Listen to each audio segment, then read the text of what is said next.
이번에 소래를 맡게 된 이화정입니다. 반갑습니다.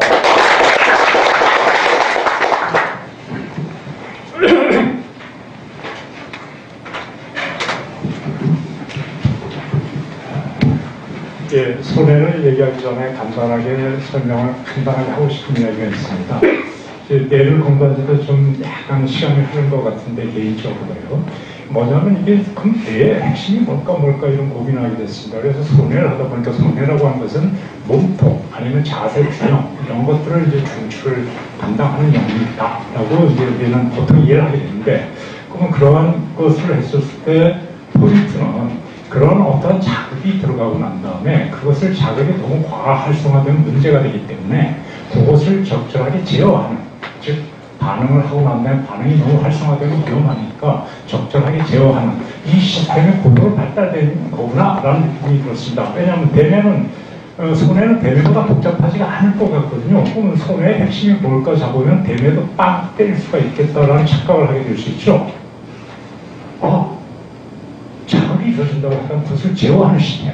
그러면 뇌를 공부하는 방법은 그 들어간 다음 뇌는 어떻게 자극이 들어가서 어떻게 제어하지?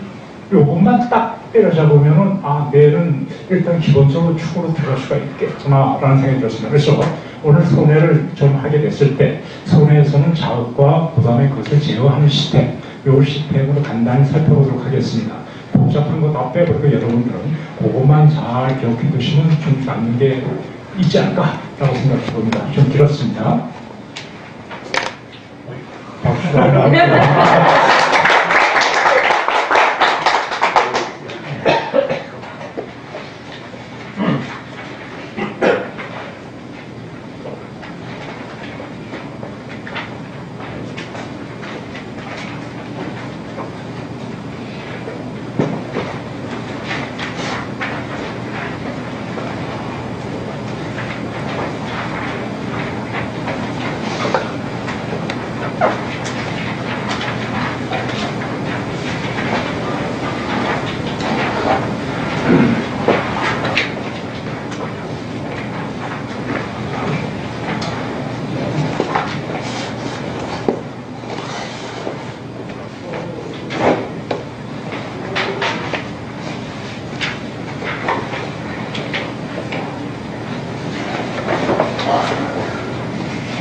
이게 이제 자극과 제어 시스템이 일어나는 영역이라고 합니다. 일단 손의 모습은 이렇게 되겠죠.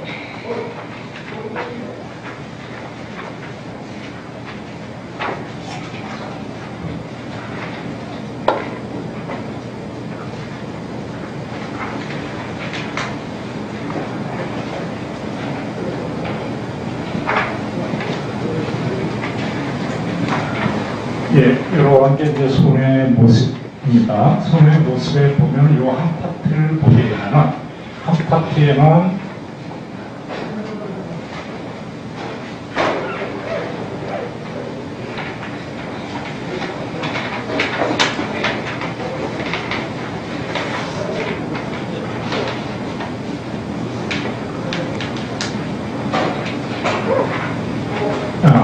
이 파트를 확대하게 되면 이러한 상황에 이러한 것이 있게 됩니다. 이러한 것은 어떻게 이루어져 있냐면 지금은 이제 손의 구조를 간단히 설명한 것입니다.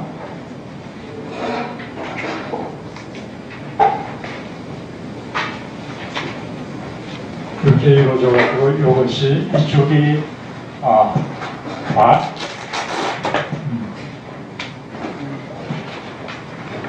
과립층, 이쪽이 저기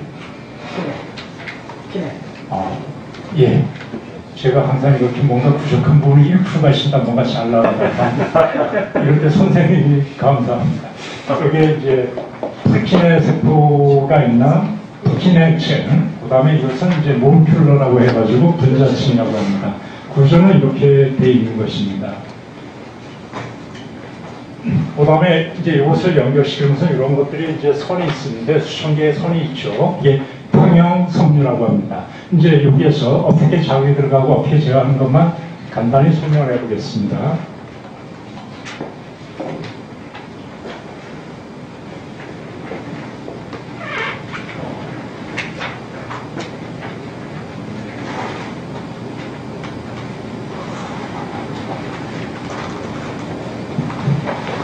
이제 이게 이렇게 들어가게 되면 이게 이끼섬유가 되겠습니다.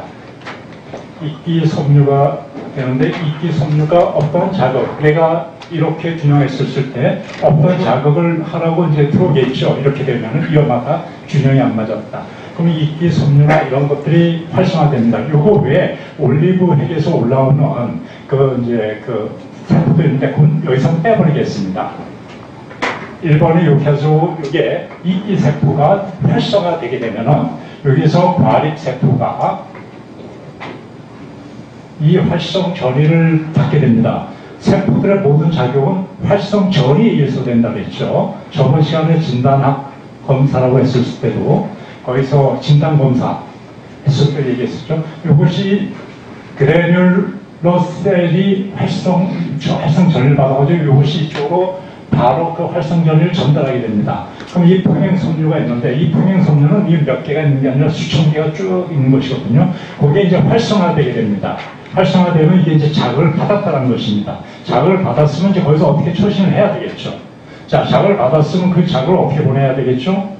바로 대뇌라든지 이런 데로 보내야 됩니다. 운동감각을 보내가지고 그 자극을 어떻게 해야 되지? 나옵니다. 만약에 우리가 이렇게 했을 때 그 다음 행동을 어떻게 할 것인가 상황 파악했을 때 대뇌에서 판단 내리게 되거든요. 이제 여기에서부터 이제 그것이 자극을 받았으니까 그 자극이 나가게 되는데 그 대뇌까지 나가는 과정을 또 한번 설명해 보겠습니다. 이것이 이제 이렇게 아주 활성화되게 되면은 여기에 있는 여러 가지 세포들이 있는데 가장 대표적인 게 조롱박 세포라고 하는 게 있습니다. 조롱박 세포가 여기서 자극을 받게 됩니다. 자극을 받아서 이 자극이 이렇게 나와서 적절하게 어떠한 세포를 다 이렇게 제어하는 게 아니라 적절하게 선택적으로 제어를 하게 됩니다. 그 다음에 조롱박 세포 다음에 이게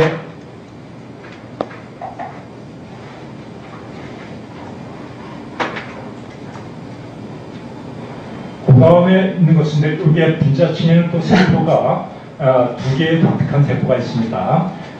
그 별 세포, 별 모양 세포하고 그다음에 바스켓 세포가 있습니다. 바스켓 셀 있고 세털리트 셀이 있는데 세털리트 셀은 요 위에쯤에 있습니다.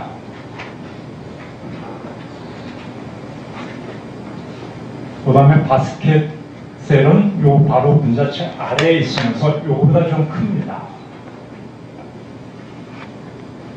이렇게 있는데 요것이 여기에서 활성화되면 요것도 적절하게 이제 그걸 갖게 되는데 이쪽으로도 자극이 가게 됩니다. 자극이 가게 되는데 여기에서도 조롱박 세포가 있는데 여기에서는 이게 활성화된 상태에서 온라인 조롱박 세포라고 그러고 이것은 비활성화된 그래서 오프라인 조롱박 세포입니다.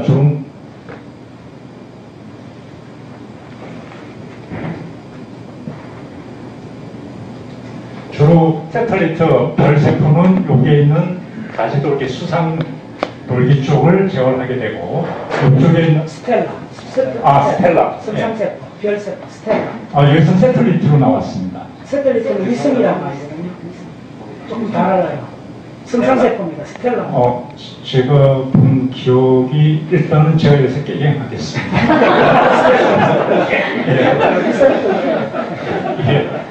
잘 기억나실 겁니다. 위성과 별의 차이를.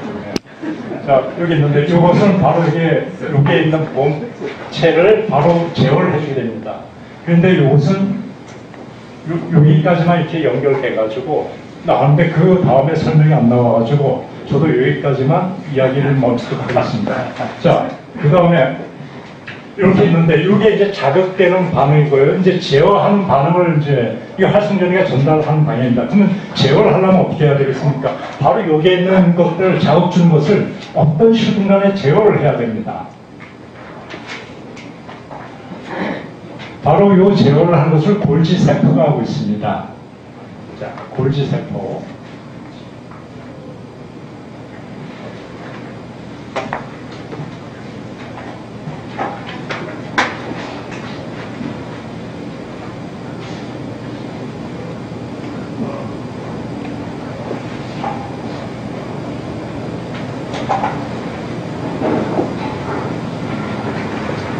여기에 수상 돌리면 여기에 이제 축사가 되겠습니다. 이 축사에서 골지세포가 요거 이제 그만 활성해. 그만 이제 진정을 해. 라고 골지세포가 요 과립세포 혹은 이기섬유 이쪽에 시냅스를 자극을 주게 됩니다. 그럼 골지세포는 그것을 어디에서 또 그걸 받게 되겠죠?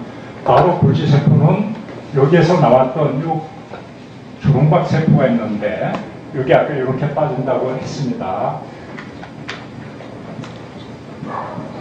여기에서 나오다가 이게 너무 활성화되면은 적절하게 제어하고 아니고 이건 무조건 딱 끊어야 되겠다라고 하는 상황이 오게 됩니다. 그러면 여기에서 가지가 하나 이렇게 나와가지고 여기에서 골지세포를 제어를 하게 됩니다. 제어를 하게 되면 골지세포가 또 보내가지고 제어를 하게 되면 그러면 이제 그렇게 되면 이제 중위 상태가 된 것이죠. 처음의 상태로 돌아가는. 자, 이제 요 상태가 바로 여기 소원의 세포 안에서 신경이 어떻게 자극이 주어지고 제어됐는지를 설명을 했습니다. 그러면 이것은 요 소원의 세포 단계지만 소원의 세포라는 것은 내 몸하고 관련되어 있는 거죠. 몸의 운동이라든지 이런 것들은 어떻게 되죠? 바로 대뇌, 아까 얘기했던 전전두엽, PFC, 거기에 관련돼서 이야기가 되기 때문에 반드시 대뇌하고 연결되는 과정이 반드시 필요로 하게 됩니다. 그럼 그거까지는 설명을 해야 될 것 같습니다.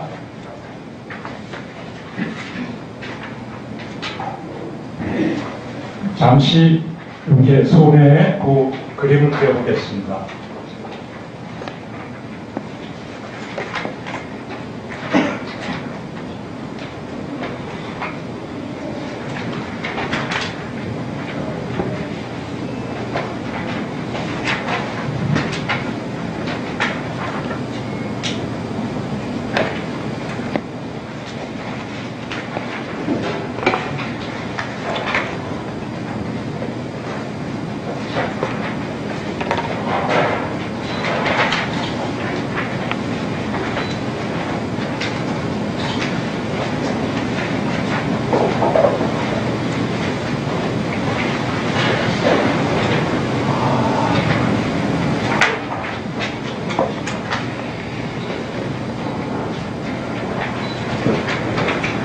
자, 요 파트가 바로 손의 파트입니다.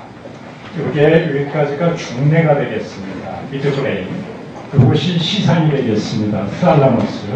살라무스 요 맨 아래 요 부분을 이제 있는데 이쪽이 이제 여러 가지 시상이 여러분들 요 부분에서 연결된 부분, 즉 손에서 바로 대뇌로 가는 부분은 펜트럴 레터럴 뉴클리어스 업 살라무스, 이제 배측 가쪽이라고 하는데 뭐 그냥 시상의 밑에 있는 것이라고 그냥 감각만 잡으면 될 것 같습니다.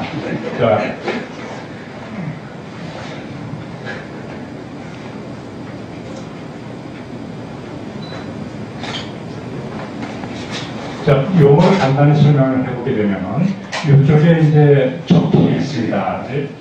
레드 뉴클리어스가 있고요. 그 다음에 이쪽은 손해니까 세르벨럼, 그 다음에 이것은 치아해, 벤테이트 누클리어스고, 이것은 올리브헬인데 아래쪽에 따라서 인피디어, 올리버리 누클리어스라고 합니다. 이것이 있는데, 이것이 보통 대뇌로 이제 가게 되면,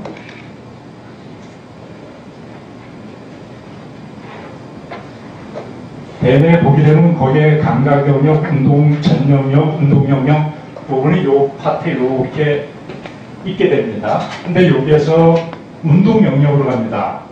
운동 영역으로 이렇게 신경이 가게 되는데 손에서 내가 움직이고 난 다음에 균형이 깨져서 그 다음에 어디에다 내려놔야 되지 하는 것을 대뇌 판단이라 그랬죠. 그럼 아까 여기에서 신경이 나와가지고 바로 이쪽으로 가게 되는 것입니다. 그러면 이제 예를 들자면은 보통 신경을 하게 되면 여기에서 보통 여기에 그리면은 여기에서 이제 손의 위다리, 즉 가지가 되죠. 이쪽은 이제 아랫다리가 있게 됩니다. 이렇게 해가지고 신경이 가게 됩니다. 적행을 거쳐서 가는 것이 있고요.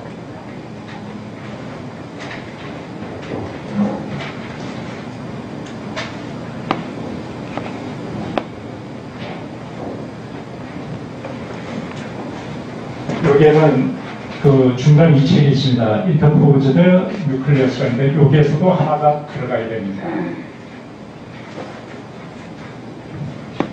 이러한 것이 있고, 근데 이렇게 이제 신경이 가게 되고요. 보통 대뇌로 가는 건 이렇습니다. 근데 이 신경들 모두 대뇌로 가는 것 같지는 않더라고요. 하나는 여기에서 여기에서 빠지는 중간 이체에서 나오는 것은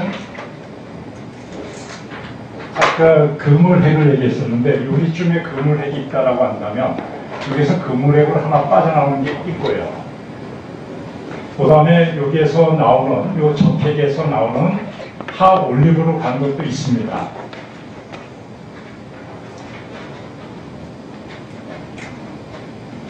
그 다음에 여기에서 나가는 신경, 손에서 나가는 신경은 여기에서 꼭지 핵에서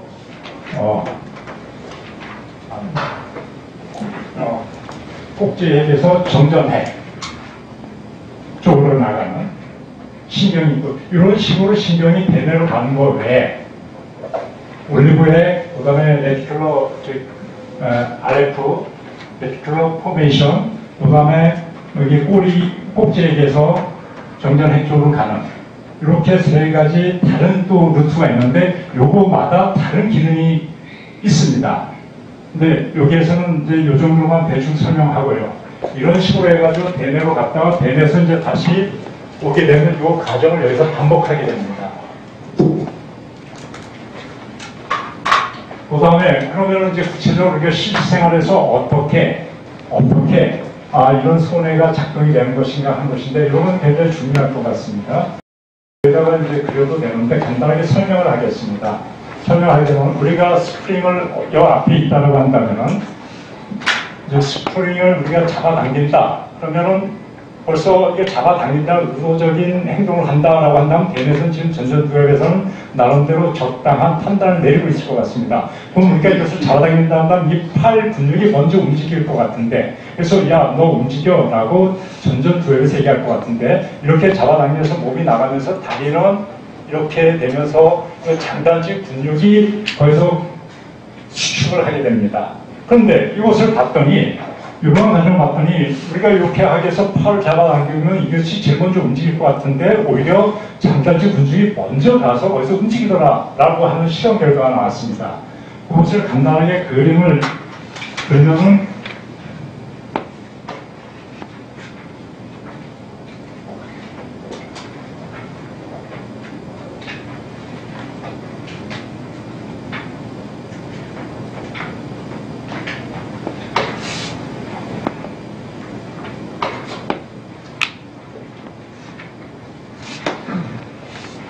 여기 장단지 근육에 그것을 근전도가 되겠습니다.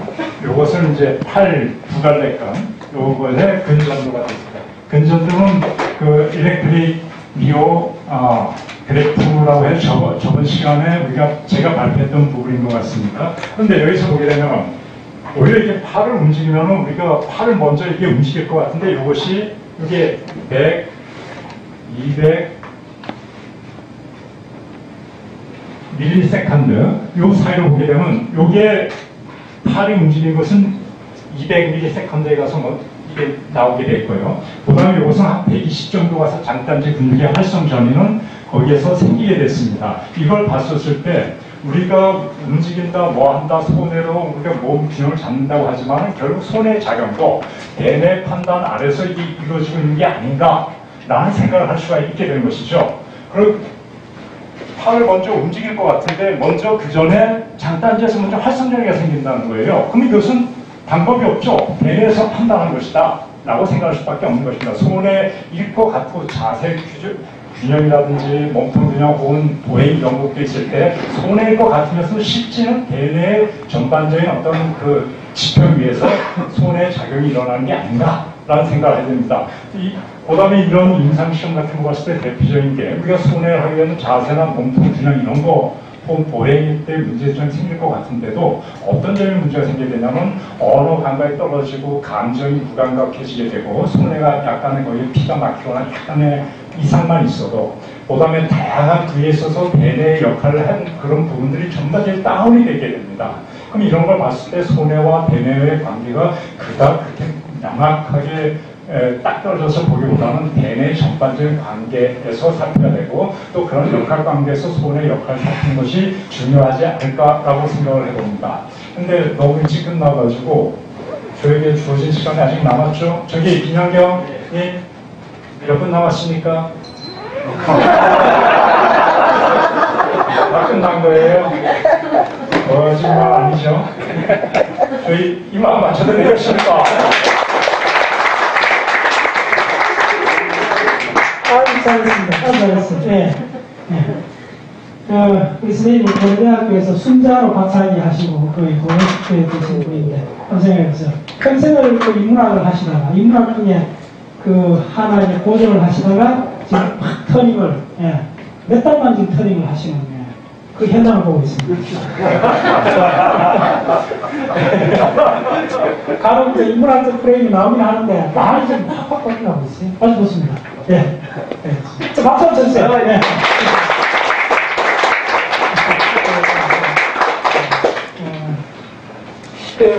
아까 마지막에 이거는 다음 보세요. 굉장히 중요한 포인트거든요. 그림 25에 11. 이 무슨 이야기냐면 핸들 같은 걸 이렇게 당기는 거야. 이걸 실험을 시키는 거야. 그러면 내가 핸들 당기겠다 의식을 할까 하며 이렇게 당기는데 이거보다 거의 80ms 앞서에 뒷장단지에 먼저 시그널이 온다는 거야. 이거 조금 특히 이런 걸 하고 인문학자들 또 뭐에 따면 막 200실험까지 들고 내갖고 뭐 무의식이 먼저 앞서는 막 그런 얘기 막 나오는데 그렇게 무슨 문제든지 박 교수는 먼저 철학적으로 생각하고 별로 신뢰하지 않아요. 우리 박 교수의 모임은 토론하는 거 딱 완전히 학습 방법에서 워스트 케이스라고 좀 생각하고 있고 순수하게 자연과 팩터 위주로 하는 공모입니다. 이건 충분히 설명할 수 있어요. 그럼 충분히 설명되는 게 뭐냐면 그러니까 대부분 그런 것들이 정보량이 적어서 그냥 추측을 하는 거예요. 대부분 사람들이 정보량이 없으면 추측을 하거든요. 추측을 하면 대부분 틀려요. 네. 어떤 정보량이냐면 우리가 장단지에 어쨌든 신경이 들어갔을 거 아니에요. 이거는 피질 척추로 급히 들어간 거예요.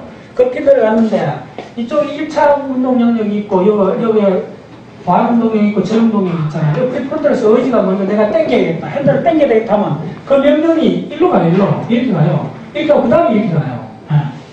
근데 우리가 피질 척추를 하니까 대부분 여기서 오는 것 같은데 최근 실험 결과는 뭐냐면 이쪽이 메인이긴 하지만은 한 10% 이상은 이쪽에서 와요. 피질 척추가 간단찮아요. 그러면 보세요. 장단지로 가는 시그널이 이쪽에 가면 의식화 됩니다. 중요한 건 여기서 의식화되고 이 출력할 때 의식화돼요. 근데 이 중간 과정은 의식화 안 돼요. 그럼 중간 과정에서 여기 갔다가 이렇게 먼저 올 수 있잖아요. 그러니까 장단지 먼저 갈 수 있고 그 다음에 뒤에 이렇게 가서 이렇게 들어가면 의식화 되잖아요. 이렇게 팔을 당기잖아요. 그럼 이게 늦지 당연히. 여러 가지 설명을 할 수가 있어요. 그래서 여기서 이 설명의 정보량이 뭐냐면 우리가 기존의 피질 척추로가 여기서 먹고 온다고 생각했는데 그렇지 않고 일부는 이쪽에서 다 올 수가 있어요. 이게 먼저 와버린 거야. 근데 이거는 무의식 상태잖아. 무의식 상태는 먼저 가버린 거잖아. 그 다음에 이제 의식화된 게 뒤로 간 거야. 이렇게 팔로 당겨. 특히 미래 1970년 다 시험 갖고 인문학자들은 반석을 이야기하더라고. 이거 반석, 내가 인문학에 대해서 철학에서 하는 이야기 있잖아요. 30년 동안 질문을 잘했어. 그리고 뒷감만 안 해. 인문학 특징이 질문만 해. 질문은 잘해. 근데 뒷감만 안 해. 한 번도 뒷수습한 질문 없어. 인문학에 하는 사람들. 그리고 비슷비슷한 나중에, 야, 그 질문 다 넌센스다라고 생각해버렸잖아. 그런 질문 자체가 성립되지 않는다. 그래서 기자가 질문을 해소시켜 버렸잖아. 자, 그 다음에, 작별인 이야기 하나 있어요. 이런 이야기 한번 자꾸 시작해보죠. 자, 저는 그림 한번 보세요. 25의 9, 굉장히 중요합니다. 25의 9 이 그림 자세히 봤어야 돼요. 이걸 보면 무슨 이야기가 하면, 이 컴플렉스 스파이커. 자, 컴플렉스 스파이커. 굉장히 중요한 거 있죠. 컴플렉스 스파이커는 어디서 나오냐면, 올리브 핵에서 나와요. 지금 여기서 선생님 그림을 안 그렸는데 하나가. 하올리브 핵에서 이렇게 와갖고, 여기 등산섬유 요 밑에서, 축산골이 밑에 이게 사실 이렇게 길어지는데, 이 평형섬유는 수천 개 아니고 수만 개입니다. 엄청 많아요. 이 평행섬유 여기에 가서 시냅스를 해줘요. 그러면 이 평행섬유가 여기 시냅스 해갖고 이쪽에서 이 결국으로 액틴 포텐을 생겨줘야 되잖아요. 이렇게 생겨줄 확률이 굉장히 낮아요. 낮은데 여기서 하울리브에서 올라간 건 어디냐면 요 축사골이 밑에 힐러 부분에다 시냅스를 해줘요. 맞은 쪽에서. 그러면 이거는 여기서 이쪽에 자극이 하나 가면 예를 들어 이쪽이 중요합니다. 이쪽에 자극이 하나 가면 이쪽에서 반드시 하나가 생겨요. 그게 성공률 거의 100%예요. 되게 중요해요. 그래서 뭐냐면 이 하울리브 핵에서 올라가는 시간을 대략 10Hz 정도 시간만 올라갑니다. 그래서 우리가 아무리 빨리 해도 1초에 10분 이상 손동작을 못하는 게 이 하울리브에서 제너레이션하는 CPU 클락이 10Hz 정도로 며칠 남기기 때문에 간질 발작이 가장 빠른 속도로 움직이는데 그거조차도 1초에 10분 이상 못 넘어간대요. 이나스가 노산도 주장하잖아. 10분 못 넘어가요. 그 근본적으로 운동의 바이브레이션, 근육 운동 움직임 바이브레이션 클락이 하울리브가 생기는데 자 보세요. 왜 생기느냐 하면 이게 부케 세포의 수상돌기 밑부분을 하기 때문에 밑부분을 하면 액틴 포텐가 생길 확률이 굉장히 높아요. 밑부분을 하면 약해요.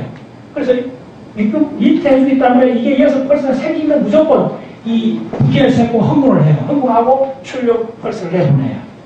그래서 이렇게 내보내는 이걸 뭐라고 하냐면 이쪽에 보세요. 이게 바로 컴플렉스 스파이크입니다. 컴플렉스 스파이크. 근데 우리 보통 언제 컴플렉스 스파이크 생기느냐 하면요. 무슨 그러니까 주로 이거는 손해니까요. 운동하고 자전거 타거나 그다음에 뭐 수영 배우거나 특히 뭐냐 배구 선수나 탁구 선수들이 새로운 기법, 골프 치는 사람 새로운 이렇게 테크닉을 학습할 때 새로운 거 할 때 다 어색하잖아요. 어색할 때 나오는 게 바로 컴플렉스 스파이크예요. 그때는 신경이 쓰이잖아요. 내가 이거 어떻게 자세는 하나 신경 써야 될 때 컴플렉스 스파이크 나와요.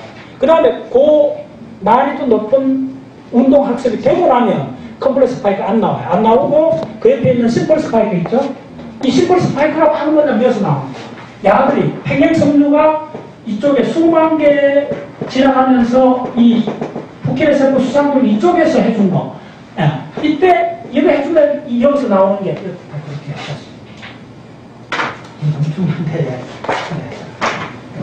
다 안다고 생각하면 뭐냐면 여기에 가립세포가 이렇게 가면 가립세포에서 수상돌기가 이렇게 올라가면 정확히 두 개로 이렇게 나눠져요. 그래서 가립세포가 500여 개가 있어요. 브레인에서 가장 많은 세포는 가립세포예요. 이것들이 500개 세포들이 각각 두 개씩 내주는 거예요. 전당처럼 쫙 전해주죠. 내주면 이 부키레세포 수상돌기하고 시냅스 이렇게 할까요? 그게 전자현미경 사진이 어디 있냐면 이 책이 되게 좋은 책이에요. 자, 그림 25에 5 보세요. 5 보면 지금 화살표가 5개 있죠? 그 화살표가 다 뭐냐면 그 가운데 있는 큰 세포가 MFP죠. 모신 파이버, 따라서 모신 파이버. 그게 바로 이기섬유예요. 지금 요걸로 한 1번이요. 1번이고 그 옆에 있는 세포들이 전부 다 가립세포예요. 가립세포. 네. 그래서 지금 모신 파이버에 만나는 점들이 쭉 보이는 환경 보세요. 요 그림의 핵심은 다이브로 좋아요. 빈 공간이 있잖아요. 폐하게 있는 거예요. 그게 이 실상이에요. 이런 것도 다 덤성덤성 한 것 같은데 이 모든 공간이 세포에서 나온 축상돌기로 다 수상돌기나 이런 걸로 가득 차 있다고 그렇게 생각하세요. 그래서 다시 빨리 할게요. 그래서 이 만나는 점이 평행섬유에서 만나는 점이 수만 개 돼요. 수만 개 되면 이거에 흥분에 의해서 부키레 세포가 내는 건 심플 스파이크 이렇게 규칙적인 스파이크가 나와요. 그런데 우리가 새로운 학습, 운동 학습에서 새로운 기법의 고난이도 학습을 하려면 하울리브에게서 등상섬유가 올라가는 여기서 시냅스를 해주는 거예요. 여기서 시냅스 하는 경우는 여기서 펄스가 딱 나가면 반드시 펄스가 나가요. 펄스 나가면 이 펄스는 복합 펄스가 나가요. 네. 그리고 그 고난이도 학습을 하고 난 후면 이 복합 펄스가 안 나와요. 학습하고 나면 이 펄스가 나와요. 네. 그리고 더 중요한 거는 나중에 좀 더 공부 깊이 하고 싶은 사람은 LDT가 나오잖아요. Long-term Depression. 따라서 Long-term Depression. 기가 막혀요. Long-term Depression이 되는데 쭉 본문을 읽어보면 뭐가 나오나? Particular C. 따라서 Particular C. 네. 혹시 기억나나요? 아까 전에 했던 Particular A를 했잖아요. Particular A는 알파 채널을 더 많이 삽입해줘요. 근데 Particular C는 알파 채널을 끌어내려요. 세포질 알고 빼와요. 그럼 기억이 뜨감이 되잖아요. 그래서 또 나온 게 LDT가 되는 거예요. 그런데 이게 재밌는 게 뭐냐면 기억이 억압되는 게 있어야만 학습이 된다는 거예요. 금방 이해가 안 될 거예요. 이게 좀 더 깊은 의미요. 사실은. 이게 뭐냐면 우리가 뭘 학습할 때는 그쪽만 딱 해야 돼요. 다른 걸 좀 억압해줘야 돼요. 조금 더 비근하게 이쪽도 보고 명확한데 이 도피가 우리 다 했잖아요. 이거 아마 세 번째 들었을 거예요. 다 기억나죠? 이 도피 이야기 핵심 뭐냐면요. 여기에 많은 부캐의 세포가 있잖아요. 부캐의 세포가 이쪽에 뭐 2,000만개인가 그렇게 있어요. 엄청나게 많아요. 그러면 지금 내가 학습하고 있는 요 부캐의 세포, 요 모듈만 동작하고 싶은 거예요. 그게 뭐냐면 내가 자전거를 탈 때 안장이 탁 올라가는 순간 그것만 해야 되잖아요. 딴 건 모든 걸 스탑해줘야 돼요. 그 페루포를 형성하는 뉴런들만 계속 동작을 해주게 해야 돼요. 스탑하면 안 돼요. 그걸 계속 동작하게 해주는 메커니즘이 뇌배는 부캐의 세포, 이 골지세포가 이 가립세포를 항상 억압을 해주고 있는데 이걸 탈억압을 해주면 이 계속 동작을 해주는 거예요. 그 이야기입니다. 그래서 너무 멀리 생각하지 마시고 그냥 포지티브 피드백 하나 갖고 안 된다. 어느 순간에 네거티브 해갖고 이걸 억제해줘야 된다. 그걸 브레인에서 뭐라 하냐면 척방향 억제라고 합니다. 그래서 척방향 억제.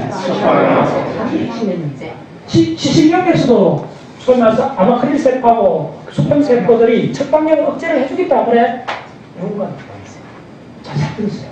우리가 뭘 본다는 건 뭐냐면요. 이게 우리가 사람을 그린다 해도 이 윤곽이에요, 윤곽. 윤곽은 뭐냐면 이쪽을 억제해줘갖고 이게 생기는 거예요. 윤곽은 억제 메커니즘이 생기는 거예요.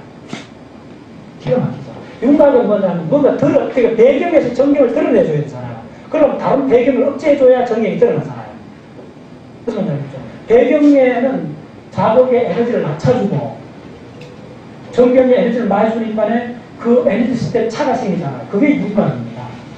그럼 배경을 억제해주는 게 바로 척방향 억제예요. 우리 생각은 우리 이 전체에서 가장 중요한 메커니즘은 척방향 억제예요. 운동 학습도 마찬가지예요. 다른 걸 억제해줘야 그게 살아나죠. 그래서 그 메커니즘입니다. 자, 다음. 네.